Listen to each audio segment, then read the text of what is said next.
Hello, my friends. Lori Ashcraft here. I'm your host for Viva La Evolution, which is sponsored by Recovery and Resilience Solutions, a training and consulting branch of Crestwood Behavioral Health. We're so happy you could join us today. And I'm going to say this before I forget, because I almost always forget it.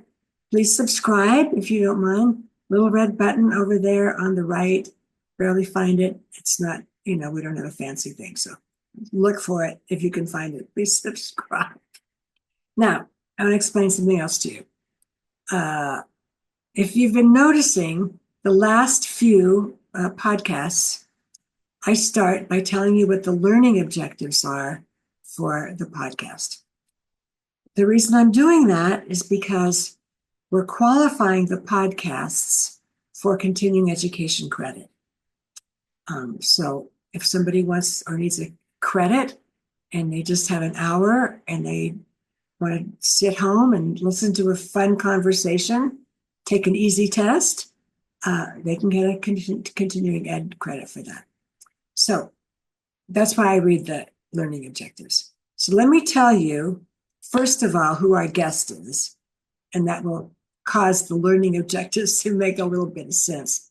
Our guest today is Peter Ashenden, one of the, I'm going to call him one of the main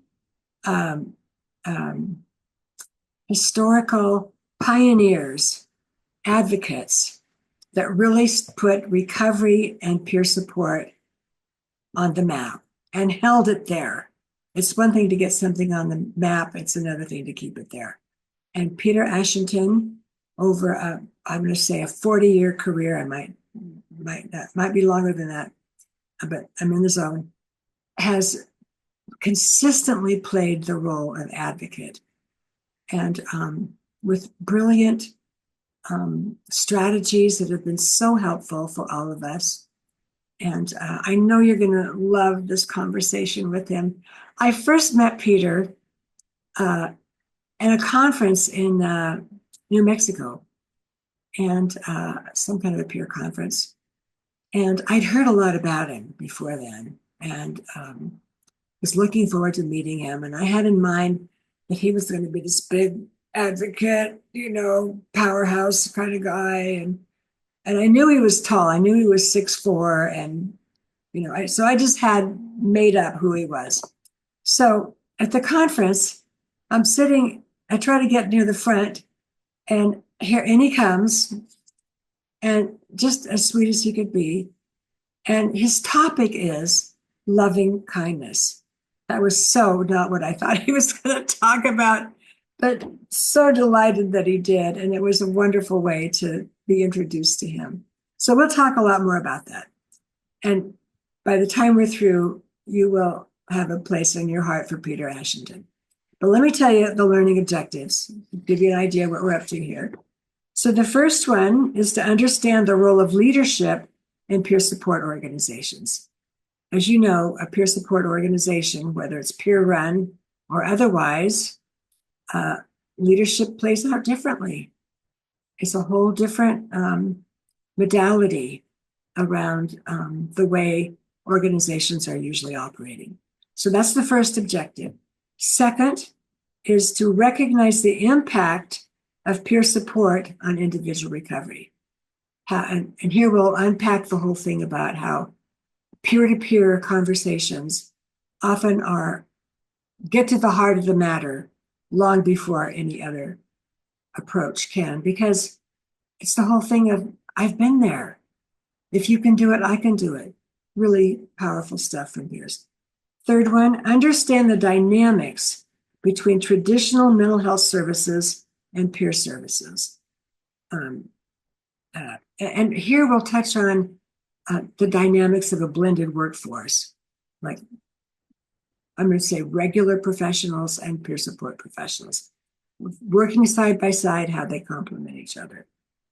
The next learning objective, evaluate strategies for sustaining and growing the peer movement. We're going to get into things here like, how do pioneers pass on the wisdom to the next generation, among other things. And finally, we're going to look at historical lessons to inspire and guide future mental health advocacy. And this is a little bit about learning from your successes and your mistakes, but also, again, coming back to that, passing it forward to the next generation. So that gives you an idea what we're up to today. And I don't think I need to tell you any more about Peter. He does a pretty good job of explaining that. I will say one other thing. You guys know that Jean and I are dog lovers, and we've always had a dog, and at least one dog in our life at a time. And Peter is a dog person. So if you're a dog person out there, Peter is one of us.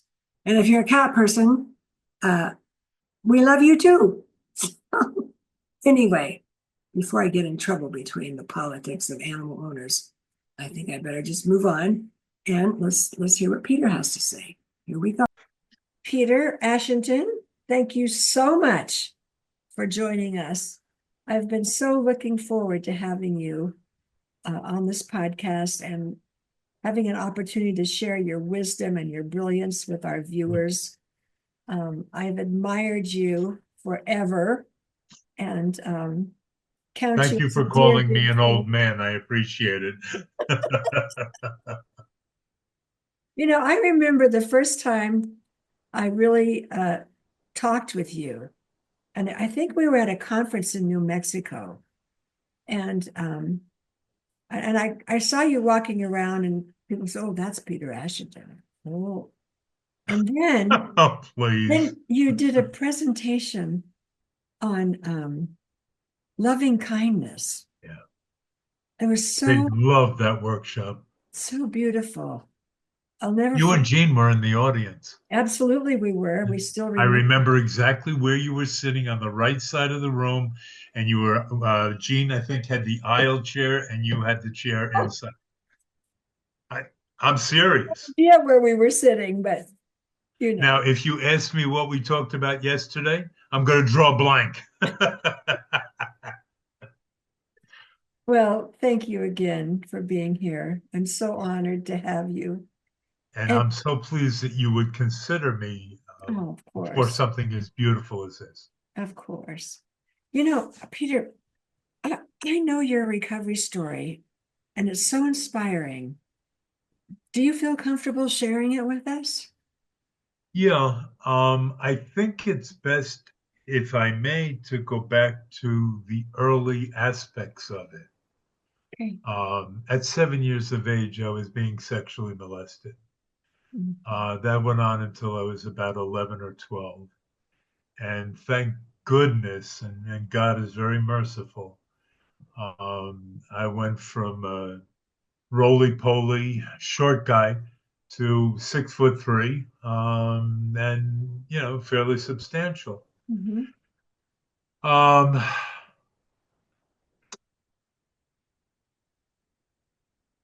it was difficult to get through it. I didn't start dealing with it until I was in my early 20s, and I did 15 years of therapy, one-to-one therapy, either once or twice a week. And I made it through a lot of the issues that I had. Mhm. The brother who sexually molested me is now dead. He was stabbed to death in prison, which was another difficult thing for the family to deal with. Um, from there, by 13, 14, I was smoking pot and doing all the things that 13 and 14-year-olds aren't supposed to be doing. Um, that continued on for a while. At 18, I was married. At 19, I had a baby. At 23, I had a baby. So I had two children. They're the joy of my life. I thoroughly, thoroughly enjoy them. Mhm. Um,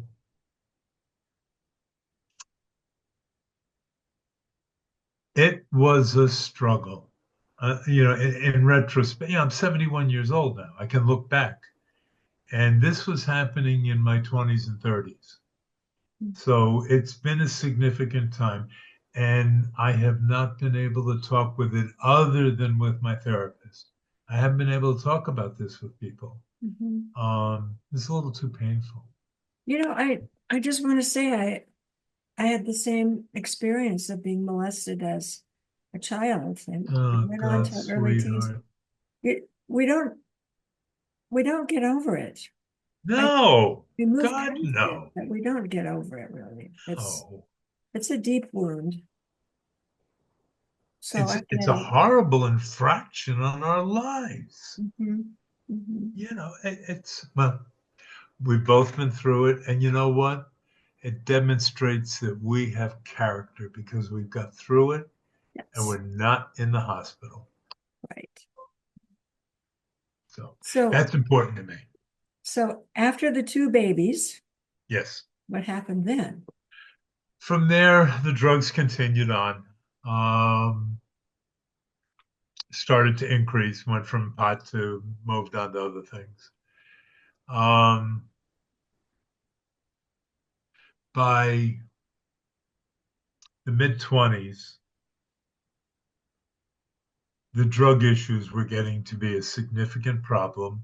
My relationships with people were very difficult to manage.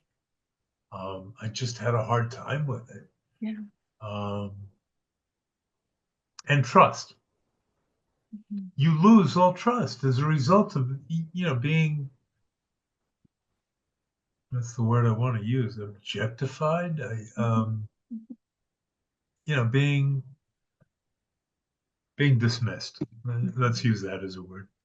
Disrespected works too. Yes, yes, absolutely disrespected, and certainly not taking into account any of the mental health impact that would have on me. Yeah. So, um, I made it to my first. It wasn't an AA meeting. It was an AA meeting, but it was in a church environment. Mm. So that was my first meeting, and never said a word. Sat there. Went back 2 weeks later. 2 weeks. I kept going back, and finally started talking. And I honestly believe being able to talk about it with others and hear their feedback helped me to learn techniques Mhm. and put things in place to keep me safe. Mhm. We are always concerned about our safety. Anybody that's gone through what you and I have gone through in Yeah. terms of sexual abuse, Mhm. your safety is always first and foremost on your mind. Mhm. So, I went 3 times a week to a 12-step meeting for 12 years, and wow. it changed my life. Yeah. I was already grown up. I was in my 50s. And like you're Which saying, was yesterday, by the way. right, yeah, right. It has a way of just eating away at the bad stuff. And I think a big part of it is belonging to something Yes. and not feeling like you're the only one. And hearing feedback from others that aren't invested in what you're going through. Right. They're willing to share what their experience was, Mhm. but they're not going to take and force their thoughts into you to, Yeah. to make you change. You know what Yes. I mean? Right. Yeah. So, as a result of my drug addiction, you can't do drugs unless you're stealing or Mhm. selling them because you need money to be able to buy more. It's just, the way of the world there. Um, I got caught up in a situation where I knew this man for 10, 12 years, and he turned me into police. Hmm. And he had been buying cocaine from me for about 10 years. So the sentence was a 3 to 9. if I was sentenced in the next county over from where I was in New York, they would have given me 6 months probation and a slap on the hand. Huh. Instead, I got 3 years. Fortunately, God gifted me with insight, and I knew how to get out of the prison system fairly quickly. Um, my first position after going in was the clerk for the clergy. Mm. We had 3 or 4 clergy, and I was the clerk for the clergy. That was a position that everybody wanted in prison that had any significance. So I did that for about a year. They loved the work that I did. We were able to take and bring it to other prisons and really get the thing moving. Um, from there, they sent me to a program again in upstate New York, Franklin County, and there I developed peer support groups who were being offered in the prisons, Mm. and we got some started and got them going. They were pleased with the time that I had spent in prison, and at 2.5 years, they allowed me to go on work release instead of serving that last 6 months. Uh-huh. Good. Um, the prison environment, you learn, mind your business, stay away from crap, just do your time and get the hell out of there as quickly as you can. And use your common sense daily. Because there are correction officers and there are inmates that will make your life a living hell if you don't respond when you see what's going on. Did that make sense to you? Yes, uh-huh. I Okay. understand. All right. So work release. Um, my my father had a friend who had a company, and guess what? That's where I had a job. It was 3 states over. I never went to work there, but I got out on work with it. And within about a month, I had a job. Yeah. Started working for Project Challenged. Huh. Um, that was my first entree into working with people with mental health issues. I had worked with the MRDD population before that. And tell us a Um, little bit about Project Challenge because I'm not even sure I know what they do there. Project Challenge was a program that was set up to, at the time I took it from the person that had it, she was placing between 8 and 10 people a year in positions, and they were able to help them. They build up their skills, get things working on track, and that would get you out 6 months early for a work release issue, which Oh, okay. everybody wants to get out of that environment. So It's it was a great. work release program. Yes. Okay, you got it. And I did the work release program very successfully. Saw the parole officer. I think it was once a week in the beginning, and then it moved it moved to, like once a month. And towards the end, he and I had such a relationship that he just said, Peter, take care. I'll see you. Goodbye. Yeah. Right. So I was glad when that part was over. That experience kept me from doing drugs again. Huh. Huh. So I was able to clean up. Yeah. And again, back in the rooms of AA, in various forms of AA, and managed to hold it together. Hmm. Managed to keep it together Yeah. and put myself in a position where I could help others, Mm-hmm. Mm-hmm. which is important to me. I'm Yeah, sorry. that's If the we're key not to helping others, we're not yeah, helping ourselves. yeah, that's the key to recovery. Yes. Huge, huge key. Yeah. So you're in Project Challenge Yep. and did that for what, a I couple? did that for, I think it was about 2 years. Hmm. And then the position with Mental Health Empowerment Project became available. Ah, Ed went to Colorado and asked me if I would step in and take over the agency. and this is Ed Knight? Yes, yes, Oh, ma'am. okay. He played such a crucial role during that time period. I I operated Mental Health Empowerment Project as their director for 12 years. Ah, I kept us alive during, and you know this well because you went through the same thing. Our funding sources trying to grab every damn dime they had ever given us. yeah, yeah, And we needed more dimes because we were doing more stuff yeah, and helping more people. yeah. I'm glad that I made the move over to.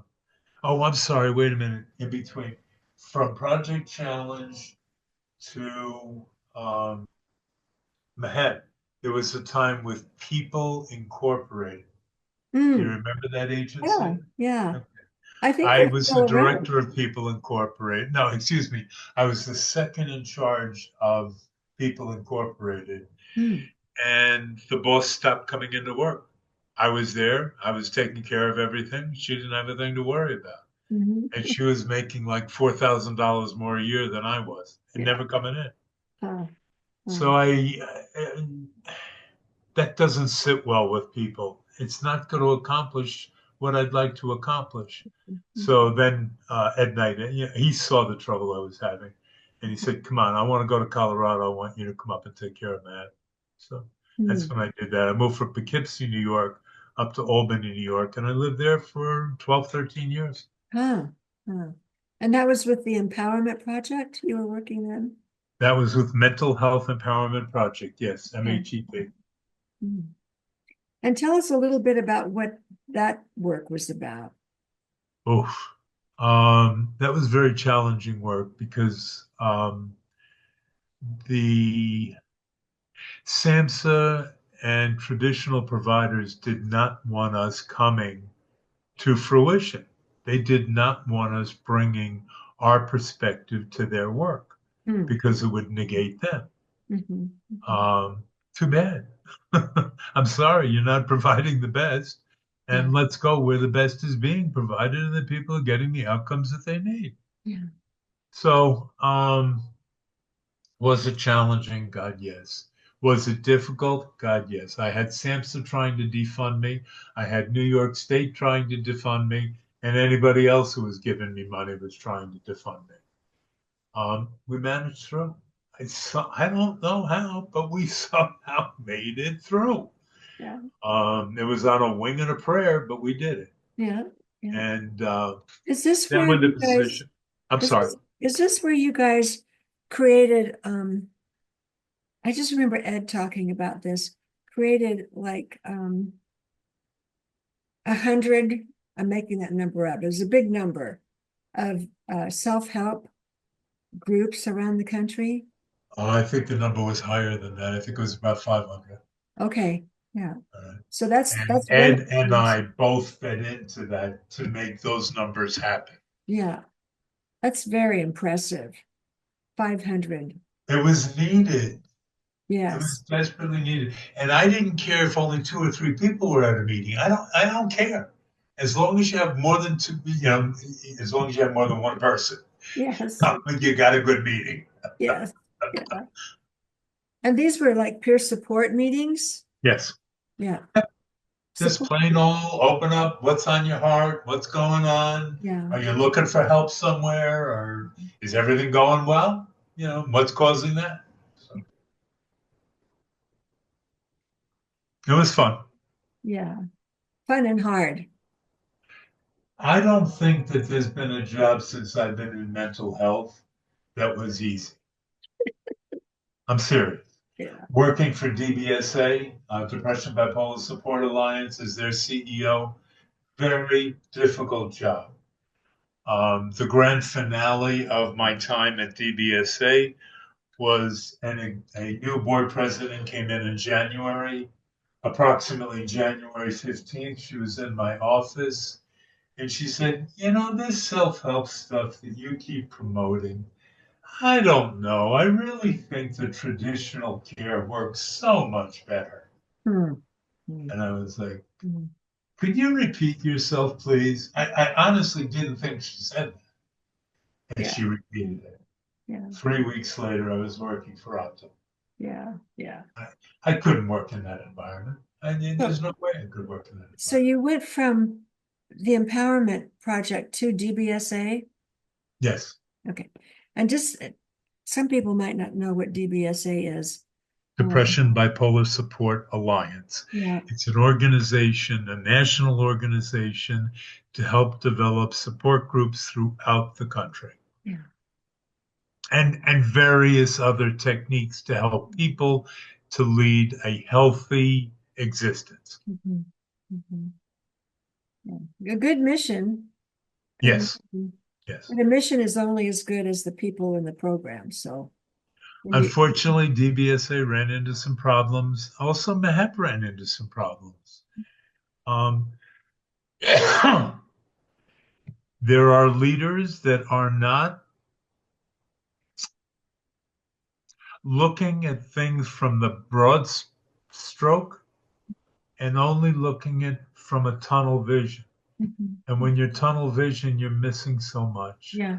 So, it's important for us, even though we may not agree with, I don't have to agree with everything.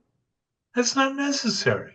Right. But if we have some core principles that we both, believe in, then Mhm. we got something to start with and Yeah. work with. Yeah. So, Yeah. I don't know. I'll shut up. I'm sorry. No, thank you for that.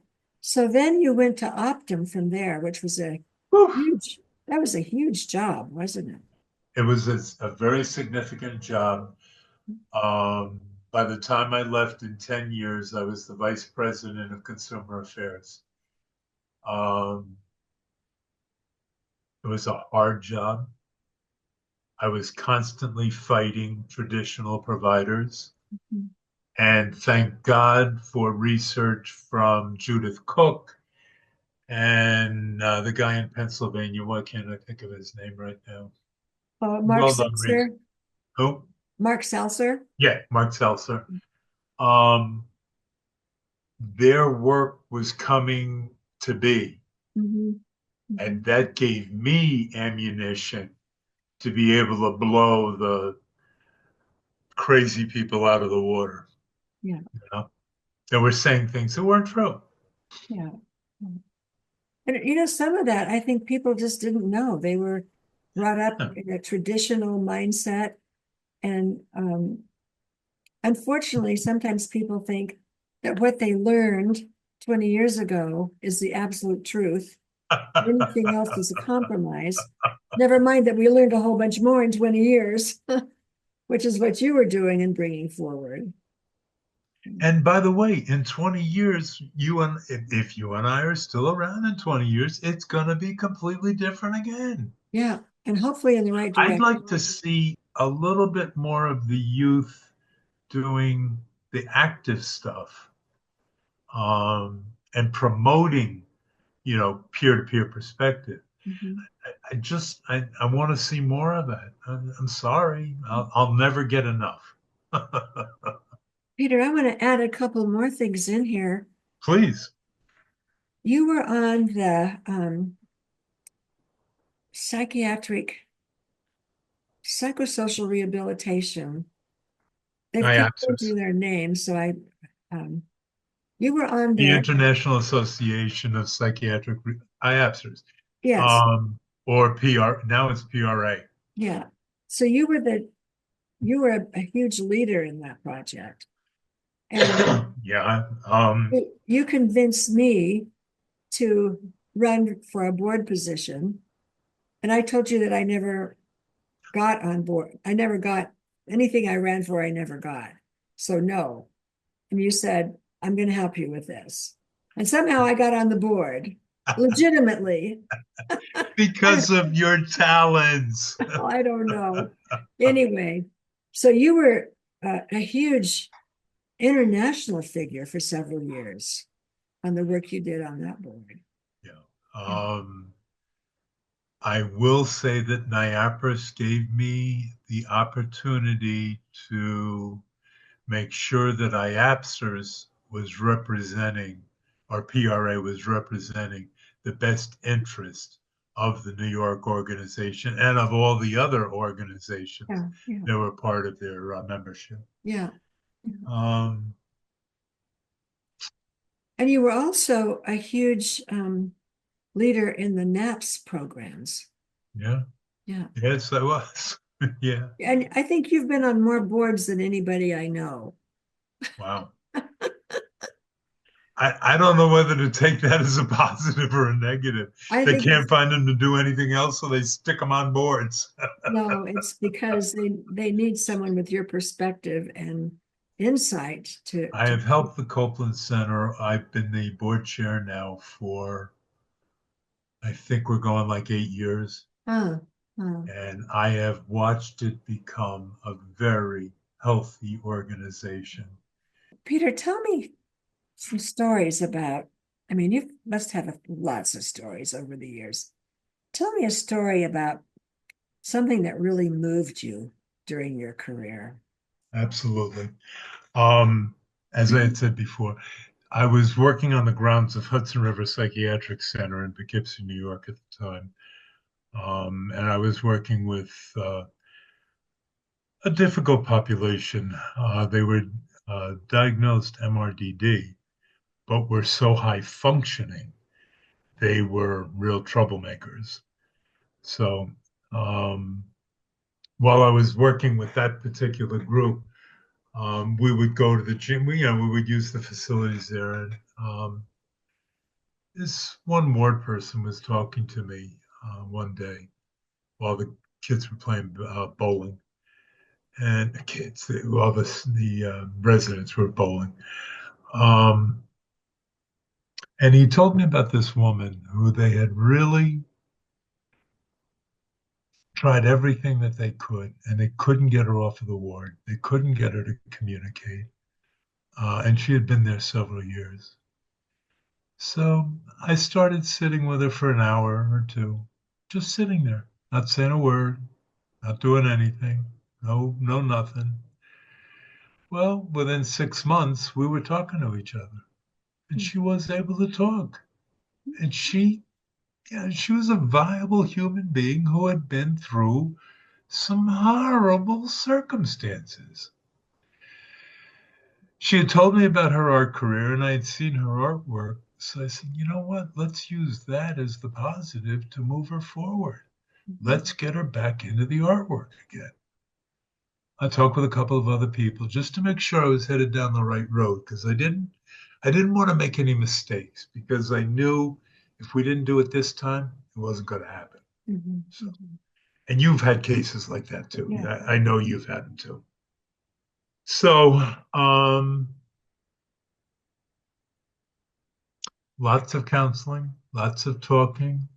I spent a lot of my personal time there, not work time, because she was just so pleasant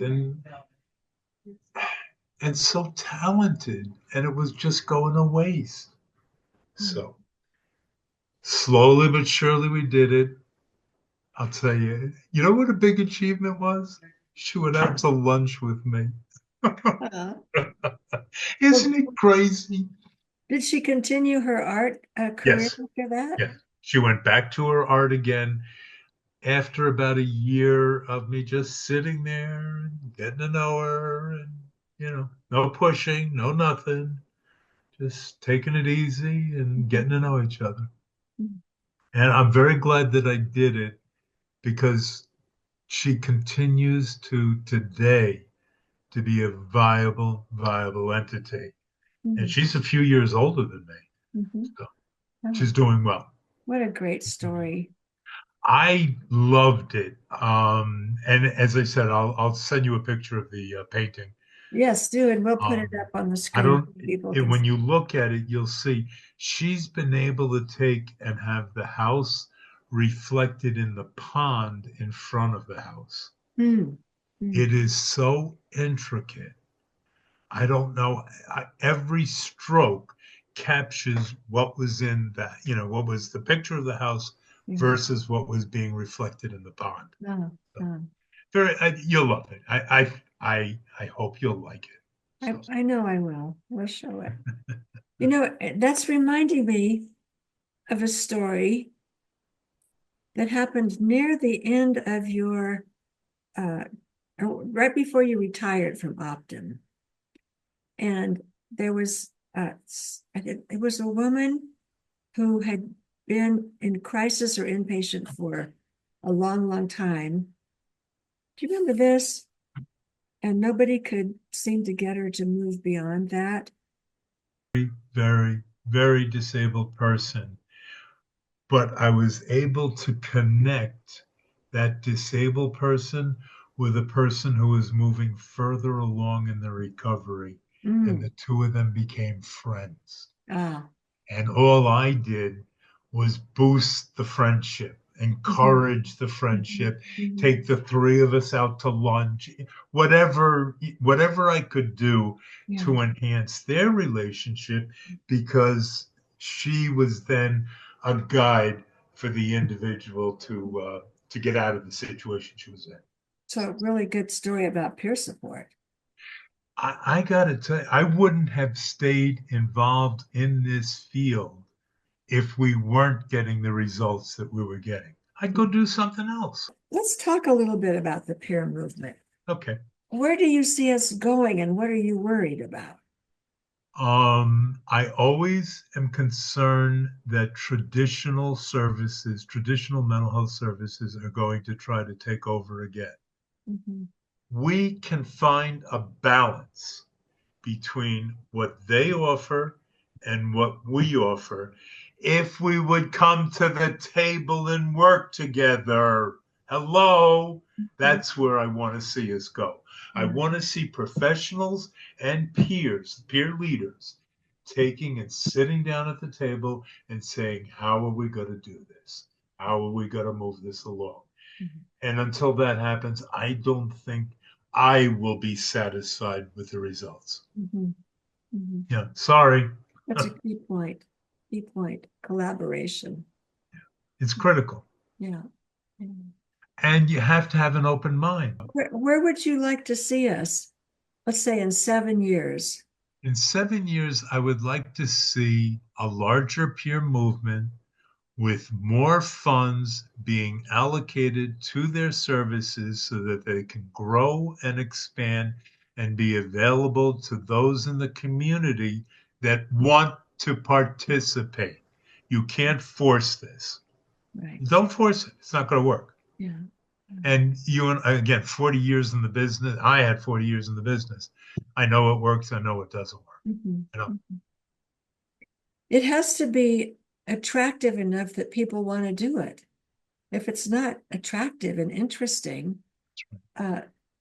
nobody wants and to. if it's not going to give you a good outcome, if I'm not getting an outcome, what the hell am I going to continue to do it for? Yeah. You know?